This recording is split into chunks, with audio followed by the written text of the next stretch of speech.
me very, very sad, because I hate to see our country in the situation it's in. But only today we've seen our last coal-fired power plant close, we've seen the last steel plant that produces from scratch close, we've seen oil refineries close. And you can see that with the highest energy costs in the world, that Britain is on a very, very difficult path. And yes, Labour are accelerating those policies, but I don't think we can say that all of the problems Britain have now is to do with the terrible government of the Labour Party. Now, yes, they're making it worse. Yes, they're talking the country down. Yes, they don't have any of the right solutions. Yes, their analysis is totally flawed. But a lot of the problems we are facing now are as a result of us failing to turn things round.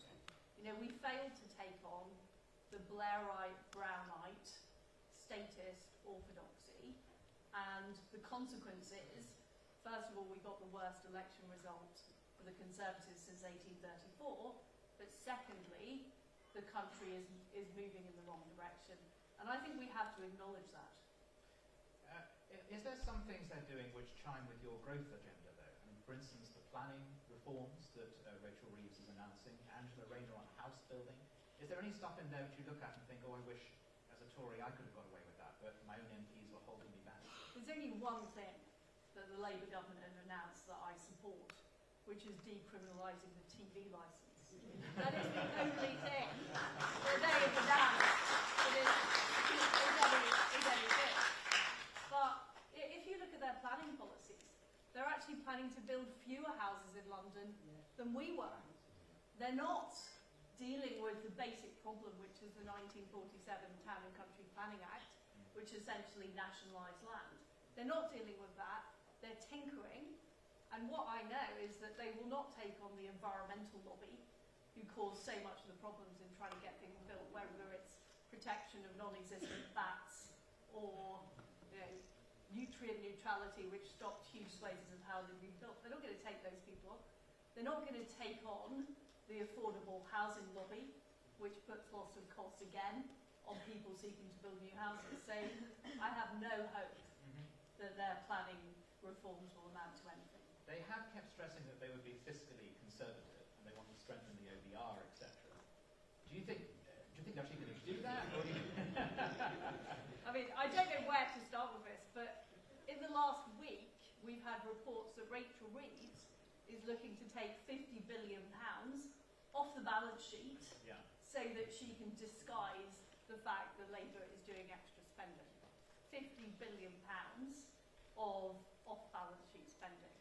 And on the subject of the Office of Budget Responsibility, which I believe is a key problem that Conservatives won't succeed until we get rid of the Office of Budget Responsibility, they have consistently got their forecasts wrong. So this week we heard that non-DOMs leaving the country will actually cost the British taxpayer. That by putting up taxes so much that you make the country unattractive, these people will leave and are leaving. Only last year the Office of Budget Responsibility was telling us, actually I think it was earlier this year, they were telling us that that would bring in £3.2 billion. On other issues they have proved to be completely wrong. On immigration, they were saying back in 2022 that if Britain cut immigration, that would have a negative effect on our economy. They put out a report this year saying low-skilled immigration does not deliver for our economy. And so I think as Conservatives, we shouldn't just be critiquing the Labour Party, however corrupt they are, however disingenuous they are, however foolish they are. We also need to talk about the state institutions which have consistently failed this country, because what I see Rachel Reeves doing is she's going along with the Treasury orthodoxy. She's going along with the Bank of England orthodoxy. She's going along with the OBR orthodoxy. And we know where that leads. And this is very much what I tried to take on back in 2022. But those people are still in power. You see, if they were here, they would say they've got to do all that stuff because of your personal legacy. And I was at the Labour conference last week, and Trussonomics was brought up, and the budget was brought up again and again. How do you respond to that charge that whatever cuts, whatever tax rises they have to make, they are the consequence of the economic legacy of your decision making? Well, that's complete economic illiteracy. You know, when I got into government, taxes were already at a 70-year high. The government was spending the amount it was spending. The debt was going up. I tried to turn that around, but the mini-budget was not implemented because organisations like the Bank of England sought to blame their mistakes on me. And frankly, the broad media, what you'd call the political class in Britain, went along with that narrative. Now, earlier this year, the Bank of England produced a report showing that 2/3 of the spike in gilt prices in 2022 were their fault because they had failed to regulate the pensions markets and LDIs. So why was there a spike in the market after the mini-budget? Answer, the Bank of England's failures. And the Bank of England themselves have acknowledged that. This isn't being reported widely in the press. In fact, it was the Wall Street Journal that reported it, that then got picked up by the Financial Times. So there is a real lack of interest amongst policymakers, politicians, and the media in reporting what actually happened in 2022. And I think that's bad for the country, and I think it's fundamentally dishonest. So we've got the Bank of England saying that the market crisis was caused by LDIs, which are a particular type of leveraged investment. And the Labour Party, and even elements of the Conservative Party, are saying it was my fault. How on earth can we move forward as a country if people can't actually talk about the facts, but instead throw insults around? I just think that's pathetic.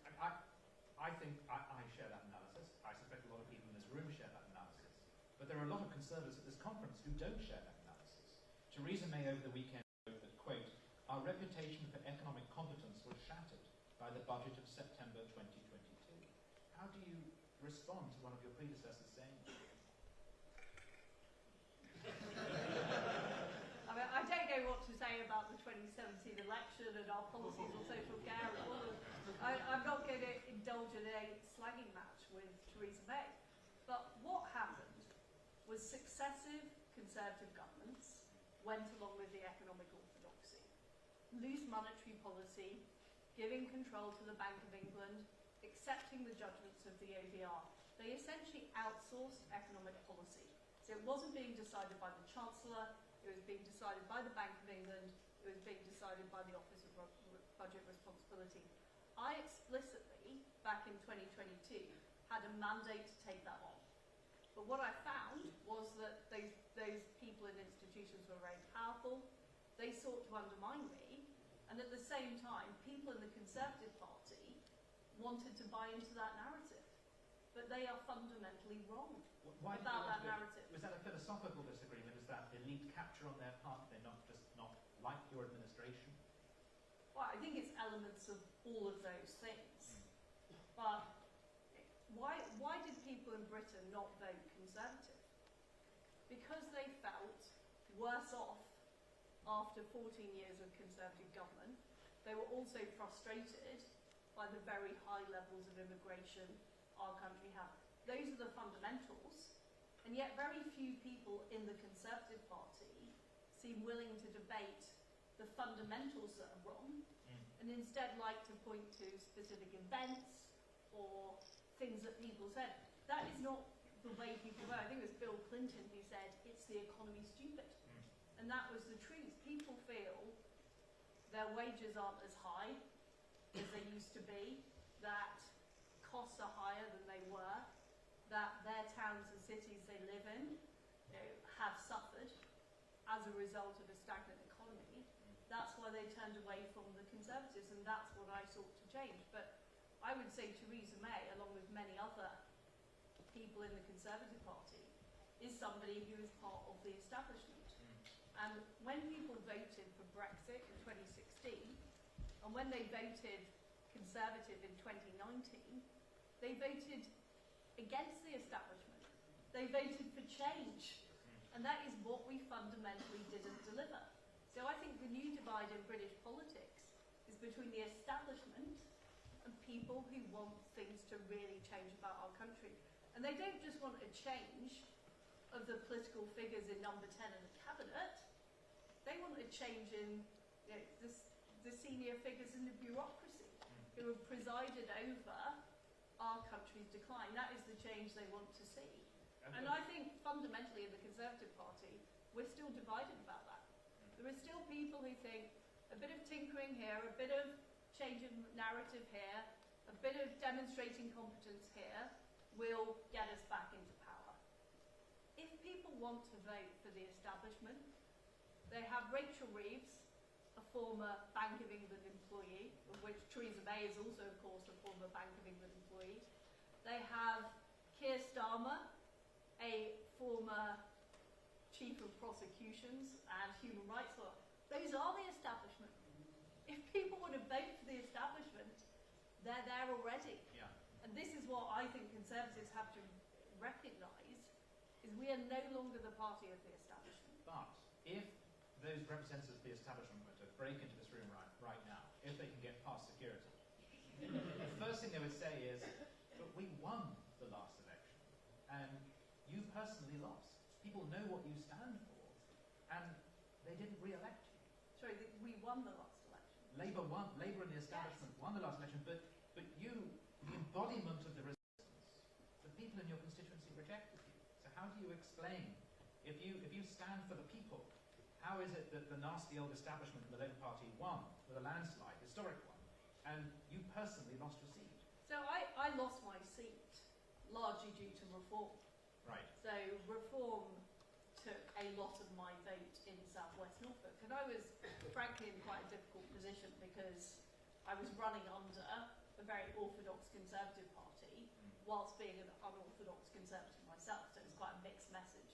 I appreciate to the electorate, but that's what happened to us in many similar seats. Yes. Was that because reform did so well, Conservatives lost and Labour got in. But I don't believe the people of South West Norfolk actually consciously want a Labour MP. People in South West Norfolk want things to change. And they chose two different ways of trying to deliver change, and Labour came through the middle, which will never happen at another election. I think it was a one-off in 2024. But why did people vote Labour? They didn't vote Labour because they were enthusiastic about the Labour Party. They voted Labour because they were fed up that we hadn't delivered. And I still think it's the case that the general public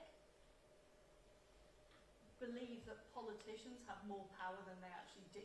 Right. So they think that by booting out Rishi Sunak and the Conservatives and putting in Keir Starmer, that they can deliver real change. But my contention is, even though Keir Starmer and Rachel Reeves were in power, we still have Andrew Bailey in charge of the Bank of England, we still have Richard Hughes in charge of the Office with Budget Responsibility, we still have the Climate Change Committee, we still have the Migration Advisory Committee, we still have a very powerful bureaucracy. And things aren't going to change that much because the same mentality and mindset is still there. And until we change those things, I do not believe that serious change in this country is possible. One of our readers asked, if you had battled on in your premiership and held on, do you think that a Tory party led by you would have done better than a Tory party led by Rishi Sunak at the last election? Yes, I do. Why do you think so? Because when I was in number 10, Reform was polling at 3%. Right.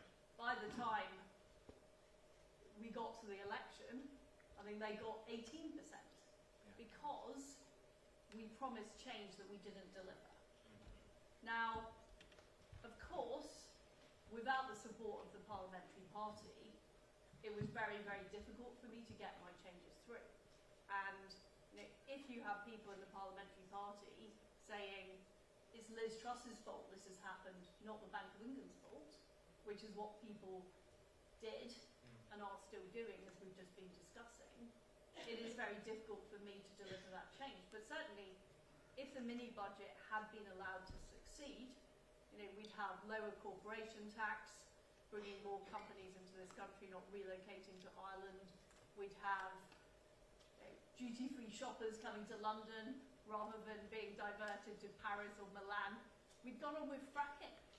One of the biggest reasons this country is stagnant is our high energy prices, which are now 4 times what they are in the United States. By now, fracking would be taking place in Britain. And I think that would have a serious impact with all those goodies, on our competitiveness. Do you think you might actually have won? Do you think you might have been able to save I think it was I thought this in 2022, that it was a very tall order to win. Right. I think our best chance of winning would have been to have kept Boris. I think it was a very stupid move of some of my colleagues to undermine Boris, and they still haven't admitted that. And that's another bit of the analysis that needs to be done. But I think the second best option was pursuing the economic policies that would have started to show that we could change things. People just kept voting for change. It kept not being delivered. They kept giving us one more chance. They're now giving Keir Starmer a chance to deliver change. I think this is a hopeless prospect, but that is what people were voting for in 24 as well. Is there a candidate in this leadership election who comes closest to your analysis and your message of change? So far, I haven't seen any of the candidates really acknowledge how bad things are in the country as a whole, and frankly for the Conservative Party. So I think there's been a bit of Panglossian, all we need is to unite, all we need to do is show competence, and we will be ushered back into office. They have to explain what went wrong, why things are so bad for Conservatives, and what they're actually going to do. So take energy prices. I haven't heard anybody advocating for fracking. I haven't heard a serious discussion about what we're going to do about coal and reopening oil and gas fields. There has been discussion about the ECHR, but what about the Human Rights Act? What about the Equality Act? What about the fact that Blair essentially made the judiciary less accountable by abolishing the traditional role of Lord Chancellor, and how that has totally damaged the British Constitution? Parliamentary sovereignty has been severely diminished by the Blair government. What is a Conservative leader going to do to take that on? So it's those kind of, the country is in serious trouble. What is our solution and analysis as Conservatives to fix that? Can you see yourself endorsing at any point in this race, regardless of who it might be? Are you going to play a role in this race? I don't think I will, no. Okay. Some of the candidates have said some very interesting things in the last few days, and I just want to run a couple of them by you. Do you agree with Kemi Badenoch saying that it's axiomatic that not all cultures are equal? Yes, I do actually. Okay. And what do you think she meant by that? Well, I think she meant that this country is based on Judeo-Christian values, and that is what should prevail. Okay. Do you agree with Rob Jenrick that the Star of David should be hung at entry points to the UK? I'd be absolutely happy with that, yes. Be happy with that.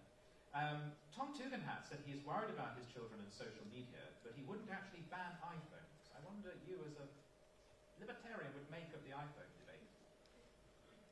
Well, I do think there is a case for saying that whilst adults should be able to have full control of their own lives, that children do need to be protected. We don't let children go into films of a particular nature if they're under 18.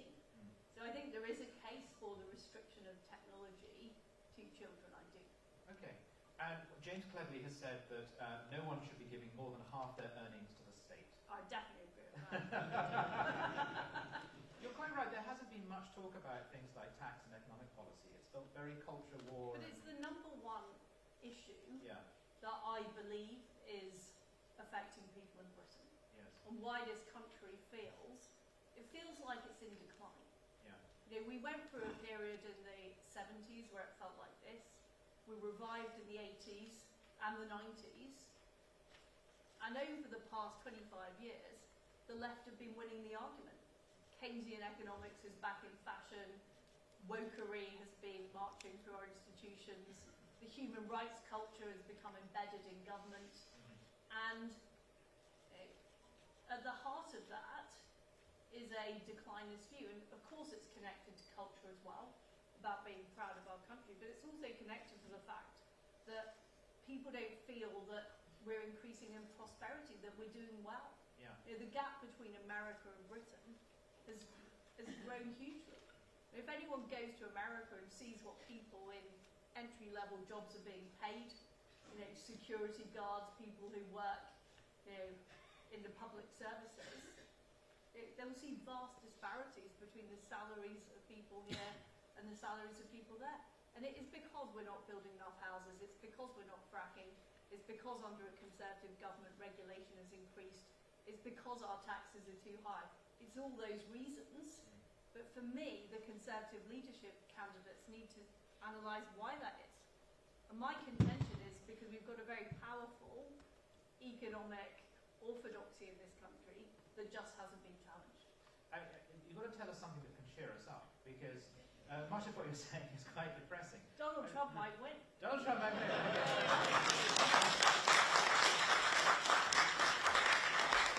It would really cheer you up. Why would Yes, why would yes, that it cheer would you? really cheer me up. Why would that cheer you up? But if you look at the world over the, and this is what my book 10 Years to Save the Left is about. The left have been winning the argument, mainly because the right haven't been making the argument or haven't been following through on the courage of their convictions. And Trump winning in America will be a sign that the tide is turning. Because at present we have Keir Starmer in London, we've got socialists in Australia, Canada, America, France, Germany. We need to start turning the tide the other way, and this will be the first domino. But a lot It will be the first domino. And Trump is anti-establishment. Yes. You know, the Davos World Economic Forum elite do not like Donald Trump, and I take that as a good sign. Well, I mean, neither do the courts or the police or... I mean, this is the problem, isn't it? That, there are a lot of people in this country, and a lot of conservative voters in this country, who don't like Donald Trump, and who sometimes hear people on the right, including myself, quite actually. They hear people like us expressing some sympathy, and they think we're weird. Is there a risk that we're hitching our wagon to the wrong star, or is it the other way around? Our wagon to the wrong star? Well, I just say, look at what Trump did in office. His foreign policy was much better. He held Iran to account. He took action on Ukraine and Russia in a way that Obama hadn't. Yes. He was much tougher on China. But domestically, he did all the things that unleashed the American economy. Supply side reforms, regulatory reforms, tax cuts, fracking, building oil pipelines. And he made the American economy successful. Yeah, and that is what Biden has been riding off, despite some of his poorer economic policies. So he's also a protectionist, and you don't like that, do you? I would say he's a deal maker. A deal maker. Trump made deals with the likes of Japan. We could have done a deal with Trump. We could have done a trade deal with Trump. It was our reticence that stopped that from happening, our fear of bad PR that stopped that from happening. But Trump would have done a deal with the United Kingdom, and I hope will do a deal with the United Kingdom. He's also someone who is very, well, some people disagree with this, but I think he's quite good at handling criticism. He's got a good sense of humour. You've come under attack from protest groups and things like that. How do you respond to that? How do you feel about some of the things that people do and say? I mean, because, you know, is there a point at which you come to which you think, I've got to try and laugh this off? Or is it just too awful to laugh at it? Well, it depends if it's funny or not. Right. I mean, I just think these so-called left-wing comedians just aren't funny. They are in power at the moment. You know, their people are in power. The left-wing orthodoxy is in power. Yes. so their jokes aren't funny. Right. Because they're not taking the mick out of the people who actually need their egos punctured. So, but in terms of criticism, as I've said, a lot of the criticisms of me are they're not against the policy prescription I put forward.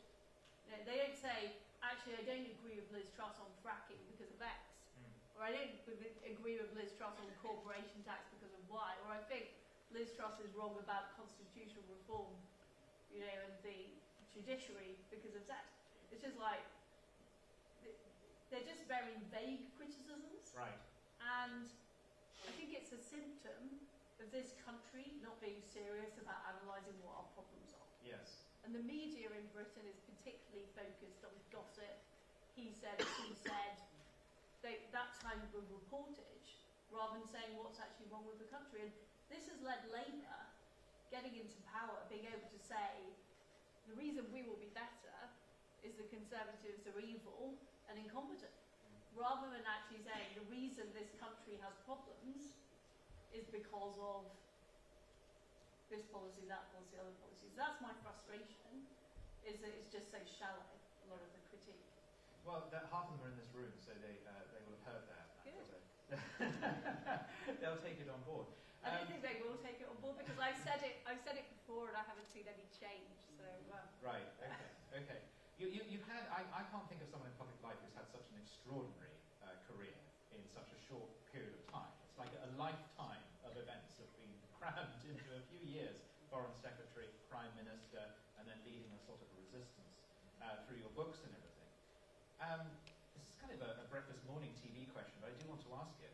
How do you do it? How do you cope? What is it that sort of gets you up in the morning and makes you think, I can continue this fight? What motivates Liz Truss? What motivates me? It is the fight. I believe you enjoy the fight. I enjoy the fight. Yes. I believe there is a battle now to save not just Britain, but Western civilization. I think that's how serious it is. I think there is a real threat. And this is why I'm concerned about the election in the United States. I'm concerned about the failure of Conservatives across the West to make the case for conservatism and implement it. And I think the sort of neo-Marxist orthodoxies of wokery or the sort of human rights culture or extreme net zero alarmism, I think those have been prevalent. So that's what motivates me, is winning that fight. And I'll win it. Yeah. I'll win it and I'll fight it in whichever way I can. I just feel if I had been Prime Minister and lost under such egregious circumstances and then lost my seat because of reform and Labour, I would just lock myself in my bedroom and get fat on chocolate. But are you ever tempted to do that? Is there any part of you that just sometimes wants to just go, oh, sod it, you destroy the West, let it burn. And I'm going to retire and be happy and do whatever it is Liz Truss does to be happy. This is what I do to be happy. This is what you do. This is what I do to be happy. Okay, fine. Right. I'm going to move on to some questions which have come from this audience and from people reading the Telegraph. First one, this speaks to some of what you've already been saying, but it's interesting to read the questions because it tells us what centre-right voters are thinking. Do politicians run the country, or is it the civil servants? And given the statements made by a lot of civil servants after the election, ejecting the Conservatives about how they would now work again, how can reform be effectively made, assuming it should be, of course, so that the civil service returns to its traditional values of serving the country and their government rather than serving themselves and their own group? So the answer is that politicians do not run the country as much as they claim to. And no politician wants to admit how little power they actually have. And I think it's been a massive shock to Keir Starmer to go into number 10 Downing Street and realise that he cannot actually effectively do what he wants to do. Now, I think his plans are bad. I think they're malevolent. But I also believe that the government and the governance of this country is dysfunctional. Power has been outsourced. It was partly outsourced prior to Blair's government, but Blair oversaw a wholesale outsourcing. We then made it worse with the creations of organisations like the Office of Budget Responsibility. And it's now the case without major changes, which have to be driven by Parliament. It's the only way you can really get things done in this country. A parliamentary majority repealing a lot of those laws, getting rid of a lot of those organisations. Without that, power is not going to be returned to Parliament and hence the elected government. Okay. Someone else asked... I found one thing just absolutely ludicrous, that the low level of media scrutiny of the people who really have power in this country. I mentioned Andrew Bailey, the Governor of the Bank of England. This man is on an 8-year term. He's pretty much unsackable. He has failed on inflation. He has failed on the regulation of LDIs. He's admitted that the market crisis of 2022 was essentially the Bank of England's fault. He's paid more than the Prime Minister, and yet he gets a thousandth of the levels of scrutiny that the Prime Minister does. Why is that? What on earth is the British media doing with its time?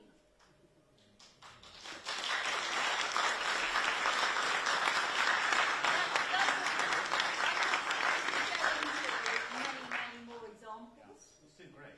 It's just paid more. You mentioned paid more than the Prime Minister, which is the first name that jumped into my head. It used to be footballers, wasn't it? But now it's civil servants. So Kate asks, what do you think has gone wrong with society to make the nation so woke? I think there's been a long history of problems in Britain. I think you can date a lot of them back to the Attlee government, things like the Town and Country Planning Act, as to why this country it's become too welfareist. It's become, personal responsibility has been diminished over time. So I think some of these things have quite a long legacy. But the real push on woke, and it's interesting, it's happened both sides of the Atlantic. I think it started in academia. It then filtered out into institutions like the civil service, like the BBC, and is now in the corporate sector. And I think the Equality Act in Britain was a major part of the country becoming more woke. The Gender Recognition Act, and then these things have simply been used as a ratchet to make things worse. But there's been a cultural battle that Conservatives have failed to stand up to. In fact, many Conservatives have actually gone along with it because they thought it was electorally advantageous to be seen as progressive. And this is my point about the establishment. What we've seen is a shifting from the establishment being fuddy-duddy Conservatives to the establishment now being the Liberal left. And I don't think the Conservative Party has adjusted to that fact. Why do you think there are so few Conservatives in academia?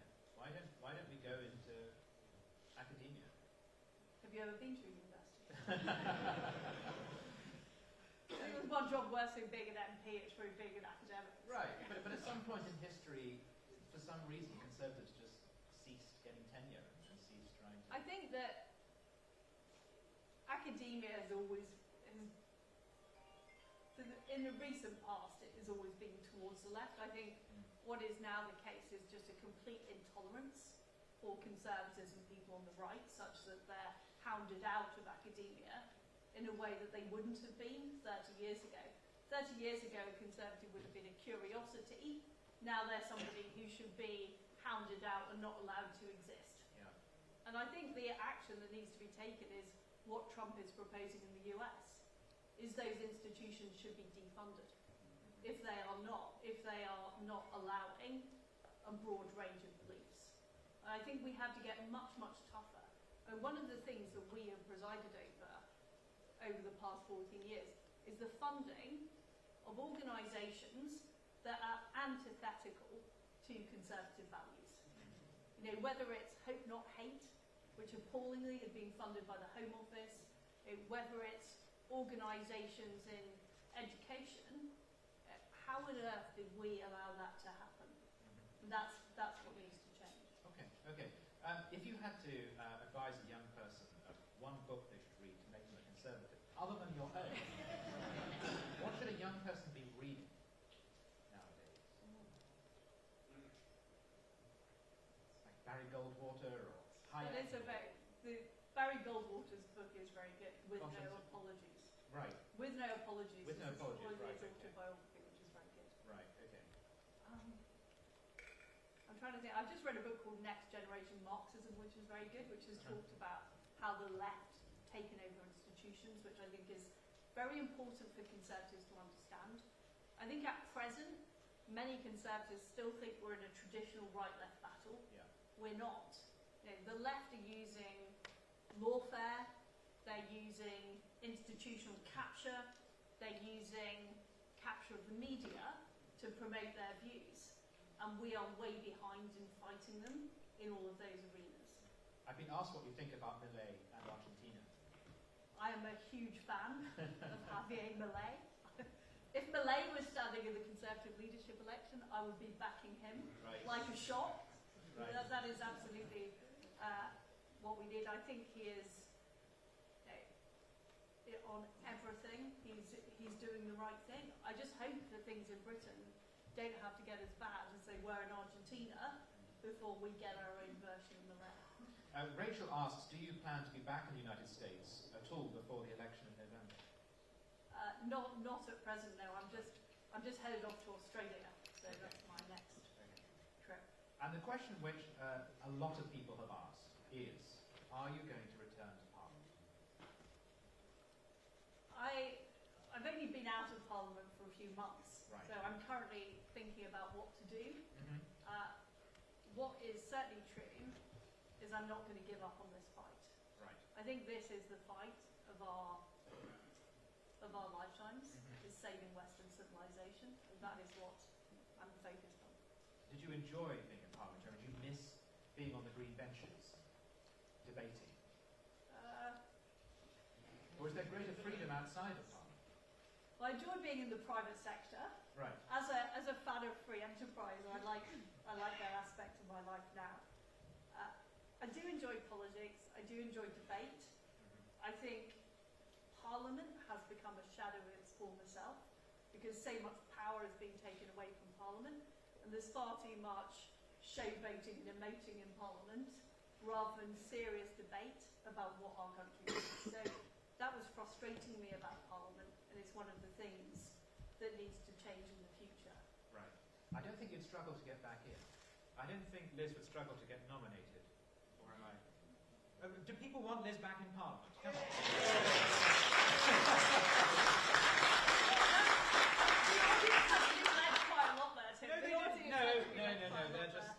They're just staggered by the intellectual sparks. That's what it is.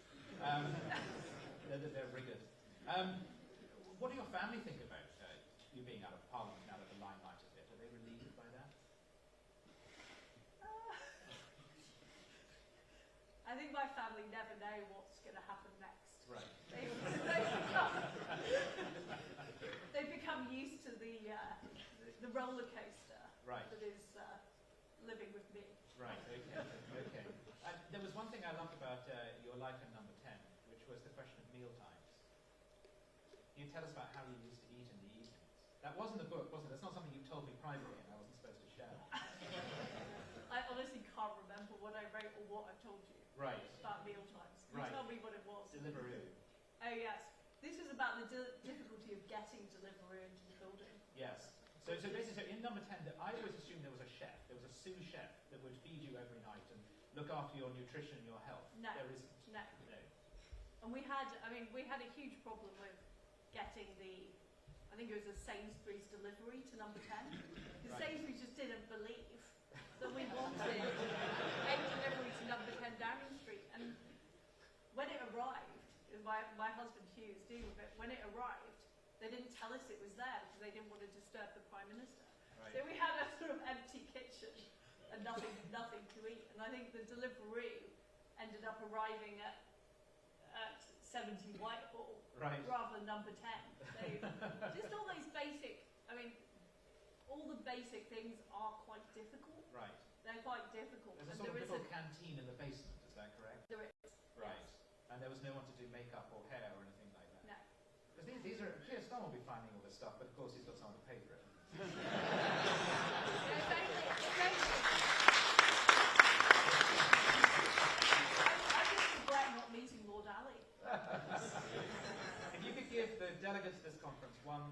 one bit of hope, one positive message for the future, what is it you want them to take away from this conference? So I believe that we will win this debate eventually. That's what I believe. I think the Labour government is already coming unstuck. I predict in the next 3 or 4 years we'll have some kind of crisis. It could be an energy crisis, it could be a financial crisis, but things are heading in the wrong direction. And what is the most important thing is that we are ready for that with the right ideas that are actually going to take this country forward. And that is what we all have to focus on. So I think the short term could be very, very difficult, but I do believe that the only way our country is going to be successful is through free enterprise, lower taxes, affordable energy, anti-wokery, a belief in our sovereignty and greatness as a country. You know, these are the things that most people in Britain believe as well. We've just had a difficult time because we have not delivered that on their expectations, but it doesn't mean that the ideas themselves aren't right. Okay. I want to thank you for coming here today, and I want to thank everyone in the audience for joining us and for asking such good questions, and thank you to everyone on the Telegraph live stream for watching. Don't forget that you can follow our live blog of all the events at the Conservative Party conference over the next few days, as we know there is much more excitement to come. Liz, thank you very much for being with us. Liz Truss.